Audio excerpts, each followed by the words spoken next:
Hi అండి. ఈరోజు మీకోసం తెల్ల గులాబీ పార్ట్ 3. మరి కథలోకి వెళ్తే, ఆది రాత్రి పూట నాకు ఎలాగో ఉంటుంది. ఒంటరిగా పడుకుంటే ఇవే ఆలోచనలు. నువ్వు నన్ను ముద్దు పెట్టుకున్నట్లు, ఇంకా ఏదో చేస్తున్నట్టు. ఏం చేశాను? అల్లరిగా అడిగాడు ఆదిత్య. చెక్కిళ్ళెరబడగా, ఏమో తెలియదు కానీ ఏదేదో అవుతుంది. నాకు కూడా అన్నాడు. మనం ఇంకా ఏదో ఎంజాయ్ చేయాలనిపిస్తుంది. అవును, చెయ్యాలి. ఎలా నీకు తెలుసా? కొంచెం కొంచెం. ఎలా? అమ్మ వివేక్ అంకుల్ బెడ్ మీద పడుకున్నప్పుడు చూశాను. అవునా?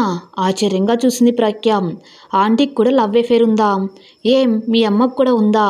ఉంది. అమ్మ ఫ్రెండ్ ఇంటికి రావడం, అమ్మే వెళ్తుంది. ఆఫీస్ నుంచి వస్తూ వస్తూ కాసేపు అతనితో స్పెండ్ చేసి వస్తుంది. అతను మీ అమ్మ లవర్ అని ఎలా చెప్పగలవు? ఫ్రెండ్ కావచ్చేమో. ఫ్రెండ్ అయితే అతని ఒళ్ళు మమ్మీ ఎందుకు పడుకుంటుంది? వాట్? అవును, అతనెవరో ఏంటో నాకు తెలియదు. అమ్మ ఏమి చెప్పదు. నేనే అర్థం చేసుకున్నాను.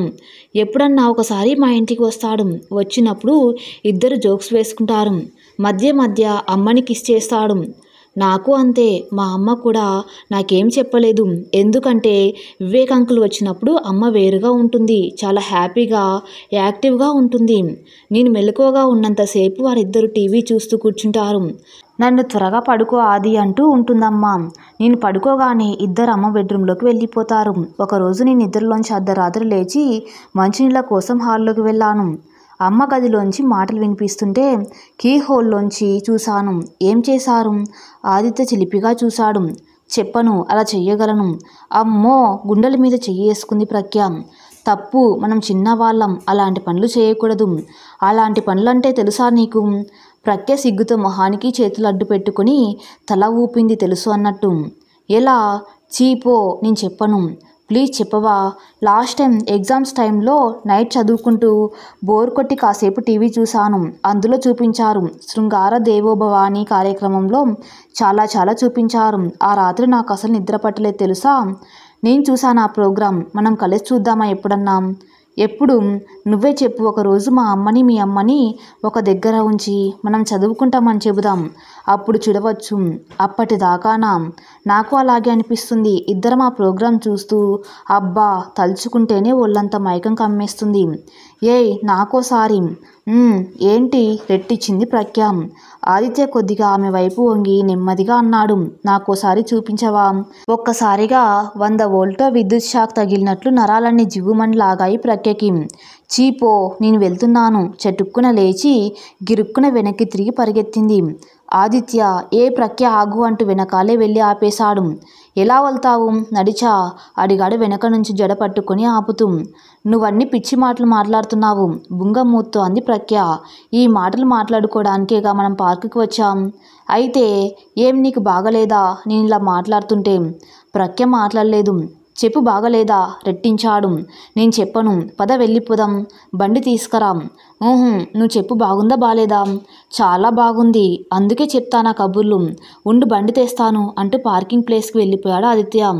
ముసిముసి నవ్వులు నవ్వుకుంటూ ప్రఖ్య అతని కోసం ఎదురు చూస్తూ అక్కడ నిలబడిపోయింది.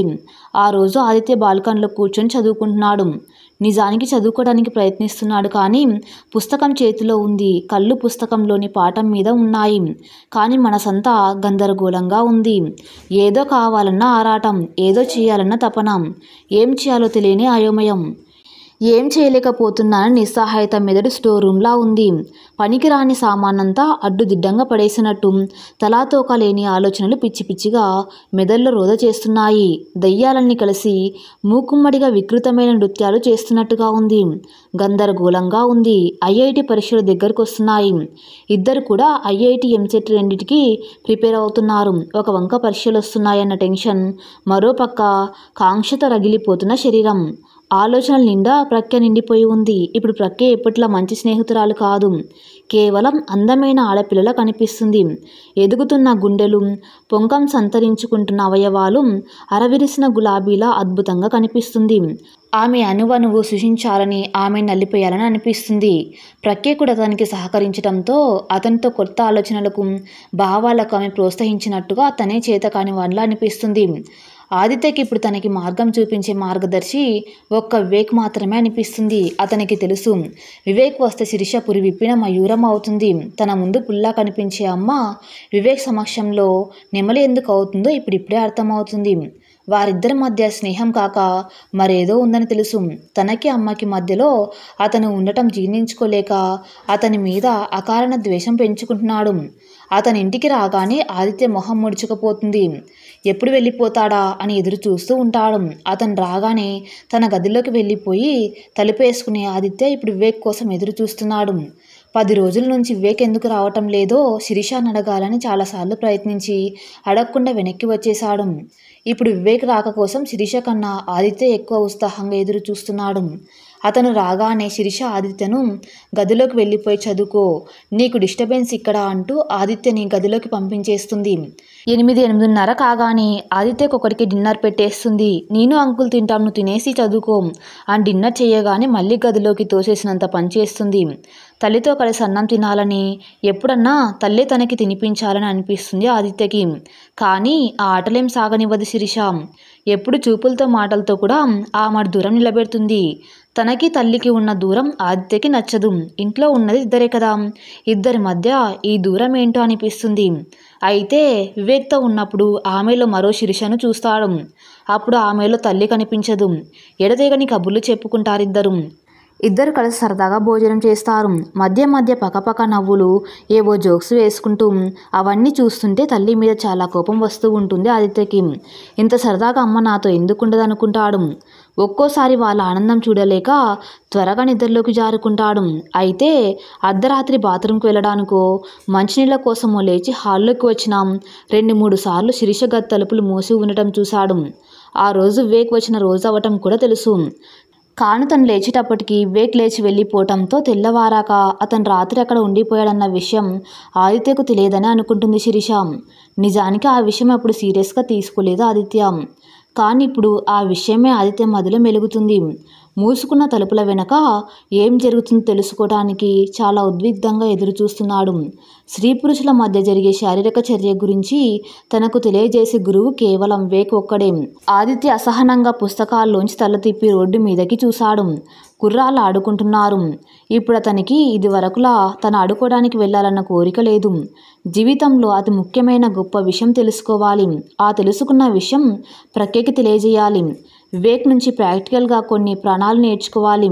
శృంగార పాఠాలు నేర్చుకోవాలి. అవన్నీ ప్రఖ్య దగ్గర ప్రదర్శించి ఆమెని ఆనందపెట్టాలి. స్వర్గ సుఖాలంటే ఏంటో రుచి చూడాలి. అందుకే వివేక్ కోసం 10 రోజుల నుంచి ఎంతో కుతూహలంగా ఎదురు చూస్తున్నాడు. ఆదిత్య కళ్ళు మెరిశాయి. వివేక్ బైక్ మీద సందు మలుపు తిరిగి అపార్ట్మెంట్ గేట్ దగ్గరకు వచ్చాడు. ఆదిత్య ఆనందానికి హద్దులు లేకుండా అయ్యింది. అప్రయత్నంగా లోపలికి తొంగి చూశాడు. శిరీష సోఫాలో వయ్యారంగా పడుకొని ఏదో చదువుకుంటుంది. వివేక్ వచ్చిన సంగతి చెప్పాడంటే ఆవిడ చేతిలో బుక్ ఎగిరిపోతుంది.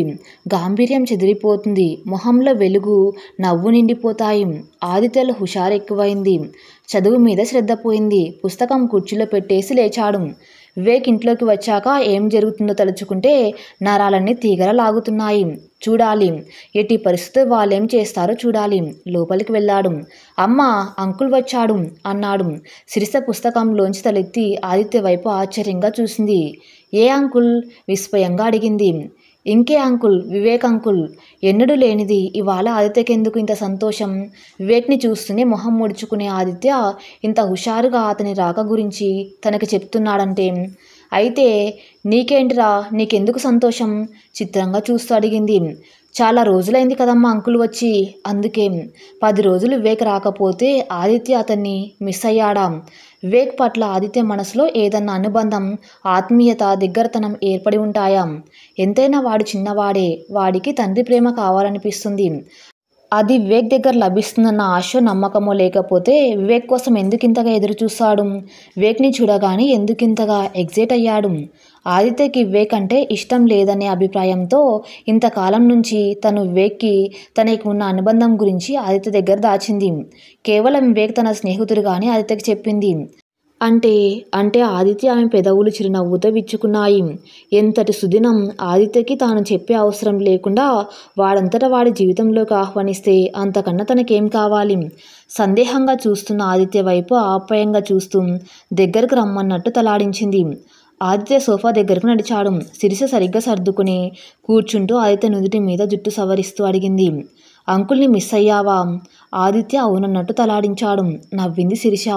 అప్పుడే సరిగ్గా కాలింగ్ బెల్ మోగింది. ఆదిత్య ఒక్కసారి శిరీషను చూసి తిరిగి తలుపు వైపు చూసి చటుక్కున ఆమె చెయ్యి విడిపించుకొని ఒక పరుగుతో వెళ్ళి తలుపు గడియ తీశాడు. Hello uncle. నవ్వుతూ హలో చెప్తున్న ఆదిత్య వైపు విచిత్రంగా చూశాడు వివేక్. అతనికి కూడా తెలుసు తనంటే ఆదిత్యకి ఇష్టం లేదని. కానీ ఇవాళ లోపలికి నడుస్తూ ఎదురు వచ్చిన శిరీష వైపు ఆశ్చర్యంగా చూశాడు. హాయ్ విక్కీ. చెయ్యి చాచి వివేక్ చెయ్యందుకుంటూ అంది. ఆదిత్య నిన్ను బాగా మిస్ అయినట్టున్నాడు. అవునా? ఏం ఆదిత్య, నిజంగానా? ఆదిత్య వైపు చూశాడు వివేక్. ఆదిత్య తల వంచుకున్నాడు. ఏయ్, ఆడపిల్లలు తల వంచుకుంటావేం? ఇలా చూడు. చూపుడు వేలుతో ఆదిత్య గడ్డం ఎత్తి చూస్తూ అన్నాడు. నిజంగా నన్ను మిస్ అవుతున్నావా? ఆదిత్య పల్చగా నవ్వి అవునంకుల్, మీరు ఈ మధ్య రావటం లేదేం? బోరుగా ఉంది మాకు అన్నాడు. మీకా? ఆదిత్యను శిరీషను మార్చి మార్చి చిత్రంగా చూస్తూ అడిగాడు. శిరీష నవ్వుతూ అంది. ఉండదా మరి? ఇద్దరమే. వాడి ధర్న వాడి చదువుకుంటూ ఉంటాడు. నా ధర్న నేను టీవీ ఆన్ చేసి చదువుకుంటూ ఉంటాను. ఇల్లు ఇల్లులా లేదు, లైబ్రరీలా ఉంది. నువ్వు వస్తే కాస్త హడావిడిగా ఉంటుంది కదా. వివేక్ భుజాలెగరేస్తూ అన్నాడు. ఓకే, అయితే రేపటి నుంచి రోజు వస్తాను, సరేనా? ఆదిత్య నవ్వాడు. వెళ్ళు నాన్న, వెళ్ళి చదువుకుంటావా? అంకుల్తో కాసేపు టైం స్పెండ్ చేస్తావా? అడిగింది శిరీష. చదువుకుంటాను. ఓ, మరి నాతో ఏదో మాట్లాడేసేవాళ్ళ మిస్ అయిపోతున్నా అంటున్నావు. బాగుంది. నీతో వాడేం మాట్లాడతాడు? మనం మాట్లాడుకుంటూ ఉంటే వాడికి కాస్త హడావిడిగా అనిపిస్తుంది. కాస్త ప్రశాంతంగా చదువుకుంటాడు. నీకు సంగతి తెలుసా? ఇంట్లో మాట్లాడే వాళ్ళుంటేనే ఏదన్నా పని చెయ్యాలని అనిపిస్తుంది. పద పద, ఫ్రెష్ అయ్యిరా, నేను కాఫీ తెస్తాను అంటూ శిరీష వంటగది వైపు నడిచింది. ఓకే మై బాయ్, వెళ్ళి చదువుకో. నీకెందుకు, నేను ఇవాళ మీ ఇల్లంతా సందడితో నింపేస్తాను, సరేనా? గో బీ కూల్ అంటూ బాత్రూమ్ వైపు వెళ్ళిపోయాడు వివేక్. ఆదిత్యకి ఇప్పుడు మరో టెన్షన్ మొదలైంది. తను ఎంత త్వరగా పడుకుంటే కాదు పడుకున్నట్టు నటిస్తే వాళ్ళంత త్వరగా గదిలోకి వెళ్ళిపోతారు. ఆ తర్వాత ఏం జరుగుతుందో చూడాలి. సన్నగా ఒంట్లో వణుకు మొదలైంది. అదేం కనిపించనీయకుండా తిరిగి బాల్కనీలోకి వెళ్ళిపోయి కుర్చీలో ఉన్న పుస్తకం తీసుకున్నాడు. అప్పుడే చేతిలో మంచినీళ్ళ గ్లాస్తో వచ్చిన శిరీష, చీకటి పడింది నాన్న, చలిగా కూడా ఉంది, నీ రూమ్లో వెళ్ళి చదువుకో అంది ఆదిత్యతో. అవును, అదే మంచిది. తను గదిలోకి వెళ్ళాక వారిద్దరు ఏం చేస్తారో కూడా చూడవచ్చు అనుకుంటూ సరేనమ్మా అంటూ పుస్తకం తీసుకుని గదిలోకి వెళ్ళిపోయాడు. వెనక నుంచి శిరీష స్వరం మళ్ళీ వినిపించింది. డిన్నర్ చేస్తావా? ఆకలేస్తుందా? ఆదిత్య గోడ గడియారం చూశాడు. 8 అవుతుంది. ఆకలి లేదమ్మా, కాసేపయ్యాక తింటాను. 8 అయిందిరా, ఆకలేస్తుందిలే, తిను. ఫోర్స్ చేయకు, తనకి ఆకలేస్తే తింటాడుగా అన్నాడు వివేక్. వాడి సంగతి నీకు తెలియదు, ఇలా చదువుకుంటూ నిద్రలోకి జారిపోతాడు. కొంచెం పెరుగన్నం తింటాను అన్నాడు. ఇప్పుడు తినకపోతే ఈవిడ వదలదు అనుకుంటూ. గుడ్. శిరీష లేచి వెళ్ళి చిన్న బౌల్లో పెరుగన్నం కలిపి స్పూన్ వేసి తీసుకువచ్చింది. ఎలా చదువుకున్నావా ఆదిత్య? అడిగాడు వివేక్ ఆప్యాయంగా. బాగా చదువుకున్నాను అంకుల్. వాడికి ఇక్కడ మంచి ఫ్రెండ్ ఉంది, అప్పుడప్పుడు ఇద్దరు కలిసి చదువుకుంటూ ఉంటారు. అవును, చెప్పావు కదా, నేను ఎప్పుడు ఆ అమ్మాయిని చూడలేదే ఆసక్తిగా అన్నాడు వివేక్. చూద్దువు కానీ, నువ్వు కొంచెం త్వరగా వస్తే చూడవచ్చు. ఇంత లేటుగా వస్తే ఆ అమ్మాయి ఎక్కడుంటుంది? అలా ఆమె అనటంలో లేటుగా వచ్చినందుకు తనని మందులిస్తున్న ధ్వని వినిపించింది. వెగ్గి చురుగ్గా ఆమె వైపు చూసి నవ్వాడు. శిరీష గుండె జల్లుమంది. చూపులు తిప్పేసుకుని ఏరా, ఇంకా కొంచెం కలిపివ్వనా అంది శిరీష. వద్దు, చాలు నాకు. ఆఖరి స్పూన్ నోట్లో పెట్టుకుని లేచాడు ఆదిత్య. బౌల్ కిచెన్ సింక్లో పడేసి మంచినీళ్ళు తాగేసి good night uncle, good night అమ్మా అంటూ లోపలికి వెళ్ళిపోయాడు. కాసేపు చదువుకొని పడుకో, వెనక నుంచి హెచ్చరించింది శిరీష. ఓకే అమ్మా, ఓకే అన్నాడు ఆదిత్య. అలా అనటంలో అతని స్వరంలో వినిపించిన ఉత్సాహం శిరీషని ఆశ్చర్యపోయేలా చేసింది. ఏంటమ్మా ఇంతలో ఇంత మార్పు వీడిలా అనుకుంది. ఆదిత్య తన గదిలోకి వెళ్ళిపోయాడు. గది తలుపులు జర వేసుకున్నాడు. ఆదిత్య ఇప్పుడు చాలా ఉద్విగ్నంగా కూర్చున్నాడు. ఇప్పుడు కాఫీ ఇవ్వటం దగ్గర నుంచి చూడాలి వాళ్ళేం చేస్తారు. నెమ్మదిగా కూర్చి తలుపులు దగ్గరగా జరుపుకున్నాడు. కట్టం కొంచెం జరిపాడు. చిన్న సందులోంచి తొంగి చూశాడు. వివేక్ మొహం కడుక్కొని వచ్చాడు. శిరీష టవల్ అందించింది. టవల్తో పాటు ఆమె చెయ్యి అందుకుని దగ్గరకు లాక్కున్నాడు. శిరీష కొంచెం తల తన గుండెల మీద వాల్చి వెంటనే దూరం జరిగి లోపలికి వెళ్ళింది. వివేక్ టవల్తో మొహం తుడుచుకొని వేళ్లతో జుట్టు సరి చేసుకుని రిమోట్ అందుకుని సోఫాలో జారగిల పడ్డాడు. టీవీ ఛానల్స్ నొక్కుతూ కూర్చున్నాడు.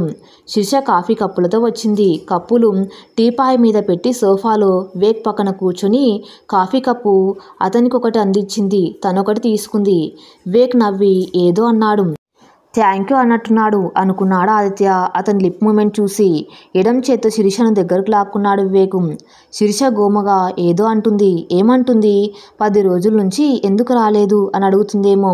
నవ్వుతూ ఏదో చెబుతూ సడన్గా ఆగి శిరీష బుగ్గ మీద ముద్దు పెట్టుకున్నాడు. శిరీష నోటి మీద వేలు పెట్టుకొని ఆదిత్య గది వైపు చూసింది. బహుశా తను చూస్తున్నాడని అంటున్నట్టుంది అనుకున్నాడు ఆదిత్య.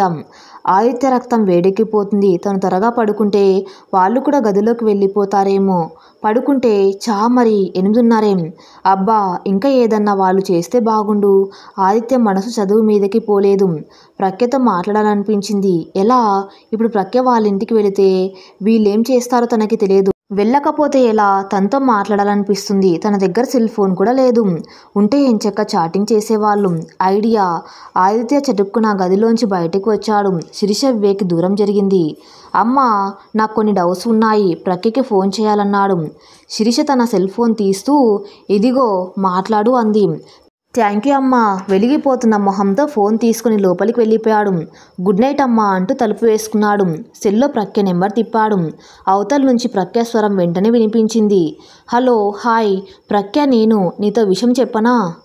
ఏంటి? మమ్మీ ఇంట్లోనే ఉంది. ఫోన్లో మాట్లాడుతూ తిడుతుంది. ఎగ్జామ్స్ దగ్గరకు వస్తున్నాయి కదా, చదువుకోవాలి. నేను చదువుకోవాలి, కానీ నాకు అసలు చదువుకోవాలనిపించలేదు. అమ్మో, చదువుకోకపోతే కెరియర్ పాడైపోతుంది. అమ్మ చంపేస్తుంది. నేను ఇప్పుడు వేరే కొత్త పాఠం నేర్చుకుంటున్నా. దానికున్న కెరియర్ ముఖ్యమా? ఏంటది? ఆదిత్య స్వరం బాగా తగ్గింది. అంకుల్ వచ్చాడు. నేను పడుకుంటానని నా రూమ్లోకి వచ్చి తలుపేసుకున్నాను. కాసేపట్లో నేను ఆ సీన్ చూస్తా. ఎంత నెమ్మదిగా అన్నా అతని స్వరంలో వణుకు వినిపించింది. గాబరగా అడిగింది. చూస్తున్నావా? నో. అప్పుడేనా? వాళ్ళు ఇంకా డిన్నర్ చేయాలి, గదిలోకి వెళ్ళాలి. అందాక నీతో మాట్లాడాలని, నీకేవో డౌట్స్ ఉన్నాయని చెప్పి అమ్మ ఫోన్ తీసుకున్నాను. ఆది, అలాంటి పనులు చేయకు.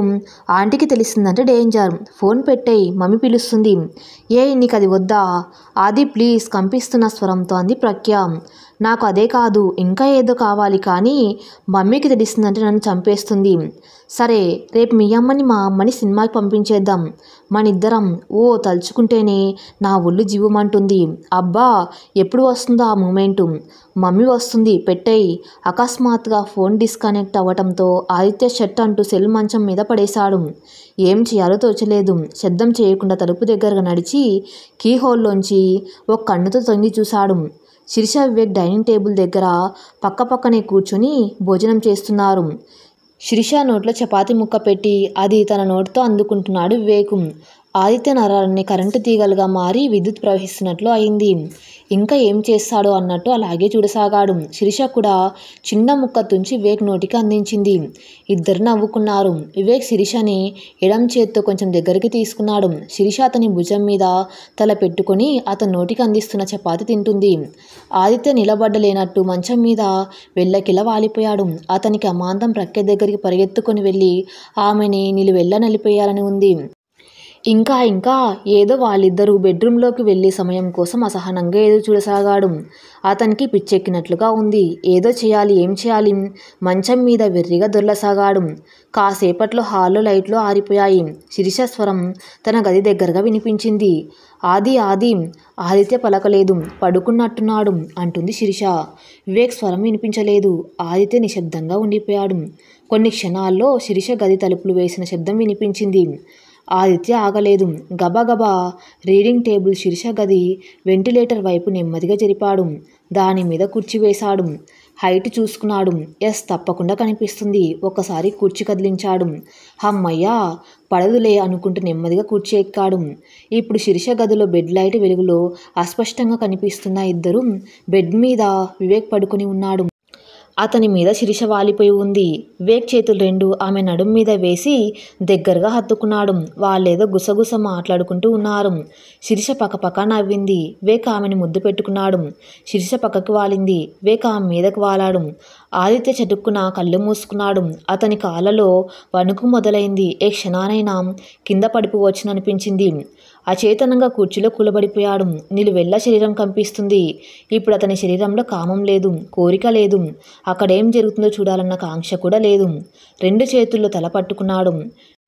మెదడు మీద సుత్తో కొడుతున్నట్లు, తల మీద పెద్ద బండ దడాలన పడినట్టు బరువుగా నొప్పిగా అతని కళ్ళలో అప్రయత్నంగా నీళ్లు తిరిగాయి.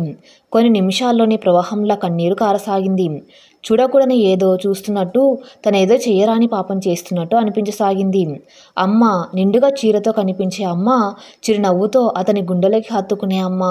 ఇప్పుడు ఆ గుండెలు చీచీ, వివేక్ బ్లడ్ అమ్మనలా తాకేస్తున్నాడు, అమ్మని నలిపేస్తున్నాడు, అమ్మని ఇష్టం వచ్చినట్టు ముట్టుకుంటున్నాడు, అమ్మ పక్కన పడుకున్నాడు. నో, అది నాన్న ప్లేసు. వివేకు ఎవడి వివేకు? అమ్మవాడికి ఎందుకంత చనువిచ్చింది? ఇంతకాలం అమ్మ తనది, తనకు మాత్రమే సొంతం అనుకున్నాడు. కానీ తనకు మాత్రమే సొంతమైన అమ్మని పరాయి వాడిన వివేకు అంత సన్నిహితంగా ముట్టుకోవటం తట్టుకోలేకపోతున్నాడు. అపాద మస్తకం వణికిపోతుంటే నెమ్మదిగా కుర్చీ దిగాడు. కుర్చీ జరిగిన శబ్దమైంది. ఆదిత్యకు భయం వేసింది. నెమ్మదిగా కుర్చీ యథాస్థానంలో కుర్చీ జరిగిన శబ్దమైంది. ఆదిత్యకి భయం వేసింది. నెమ్మదిగా కుర్చీ యథాస్థానంలో పెట్టేసి గప్చిప్గా మంచం మీద పడుకుని దుప్పటి కప్పుకున్నాడు. కొన్ని సెకండ్ల తర్వాత గది బయట నుంచి ఆది అని శిరీష స్వరం వినిపించింది. ఆదిత్య పలకలేదు. ఏమైంది? వివేక్ స్వరం. ఏమో, నిద్రలో కుర్చీగాని తన్ని ఉంటాడు. చదువుకుంటూ కుర్చీ మంచం దగ్గరకు జరుపుకుంటాడు. అది మళ్ళీ పక్కన పెట్టాడు కదా, బద్ధకం. It's okay. అయినా అంత భయపడతావేంటి? వాడు పెద్దవాడవుతున్నాడు, చెప్పొచ్చు కదా. ఇంకా నయం. ఎలా చెప్పను, వదిలేయ్. కుర్చీ చప్పుడైతే భయపడ్డాను లేచాడేమో అని. పద, మంచినీళ్ళు ఇవ్వనం. అప్పుడైనా ఇంకా అలసిపోలేదు. వివేక్ స్వరంలో సన్నటి నవ్వు. యూ నాటి, గోముగా శిరీష స్వరం. దా వివేక్ స్వరం. మళ్ళీ నిశ్శబ్దం. ఆదిత్యకి నిద్రపట్టలేదు. లేచి కూర్చున్నాడు. భయంగా ఉంది. ఒళ్ళంతా 104 డిగ్రీల జ్వరం వచ్చినట్టు సెగలు పొగలుగా ఉంది. చెవుల్లోంచి వెచ్చటి ఆవిరి, కళ్ళల్లో నీళ్లు ధారాపాతంగా కారుతున్నాయి.